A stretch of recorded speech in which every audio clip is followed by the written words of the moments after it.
রাজবাড়ী পাংশায় গড়াই নদীর সরকারি খাস জমি থেকে প্রায় অর্ধশত গাঁজার গাছ উদ্ধার করা হয়েছে।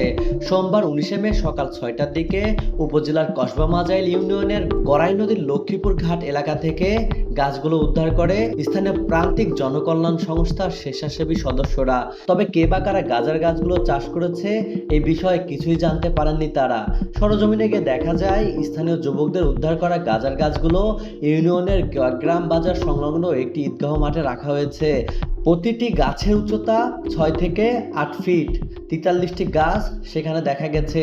এ সময় প্রান্তিক জনকল্যাণ সংস্থা স্বেচ্ছাসেবী সবুজ বলেন, হঠাৎ করে গতকাল রাত্রে খবর পাওয়ার পরে আমরা এই যে দেখতেছেন এটা খবর পাওয়ার পরে আমরা যা অনেক এলাকার অনেক যুবক পোলাপান বা আমাদের এলাকার চেয়ারম্যান তার সহযোগিতায় এই গাছগুলো আমরা যা উদ্ধার করি আর কি, মানে চাষ হোক বা মানে একাই হোক, এগুলো আমরা খবর পাওয়ার পরে এগুলো যা উদ্ধার করি।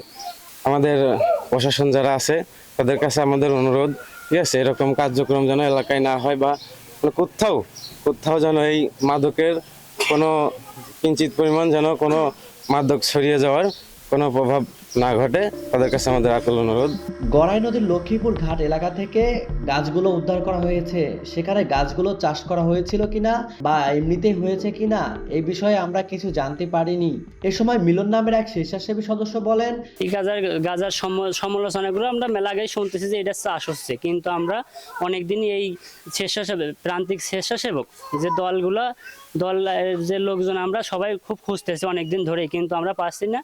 আমরা আজকে হঠাৎ করে মানে একটা গোপন তথ্যের ভিত্তিতে আমরা ওইদিকে আপনার যাওয়ার পরে আমরা খুঁজতে আমরা গেছি আসছে আনুমানিক রাত 4টা 5টার দিকে যা খুঁজতে আমরা ভোরবেলায় এই গাছের সন্ধানগুলো পাই। পাওয়ার পরে আমরা সবাই মিলে গাজার গাছগুলো এবং বাগানটা ধ্বংস করতে পারি, ঠিক আছে। তারপরে গাজার গাছগুলো আমরা পুলিশের সাথে কথা বলে এইগুলো আমরা একটা নিরাপদ স্থানে নিয়ে এসে রাখছি। আমি প্রশাসনের দৃষ্টি আকর্ষণ করছি যে আমরা যদি এরকম ভালো কাজ করার বিধায় যদি আমরা বিপদে পড়বো, তাহলে ভালো কাজ করবে কে? আমরা ইয়াং জেনারেশন আছি, আমরা প্রান্তিকের স্বেচ্ছাসেবক হিসাবে কাজ করছি। তবে এইটা অনেক রাজনৈতিক অনেক বড় ক্যাডার এবং রাজনৈতিক যারা নেতারা অনেকের সহ্য হচ্ছে না, এই জন্য আমাদের পিছনে লাগছে এবং আমার নামে অস্ত্র মামলা দিয়ে আর হুমকি আসতেছে।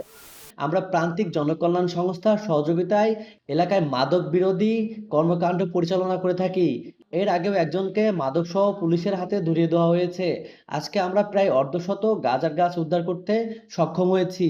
হচ্ছে আমাদের লক্ষ্মীপুরের পাশ দিয়ে যে নদী বয়ে গেছে, নদীর চর থেকে আমরা এগুলো সন্ধান পাই, যাই আমরা এগুলো উদ্ধার করি। এ বিষয়ে কসমোজাইল ইউনিয়ন পরিষদের চেয়ারম্যান শাহরিয়ার সুবল মাহমুদ বলেন, আমাদের এলাকায় প্রান্তিক জনকল্যাণ সংস্থার স্বেচ্ছাসেবী সদস্যরাও গাঁজার গাছ উদ্ধার করেছে। এর আগে ওরা একজন মাদক ব্যবসায়ীকে ধরে পুলিশে দিয়েছিল।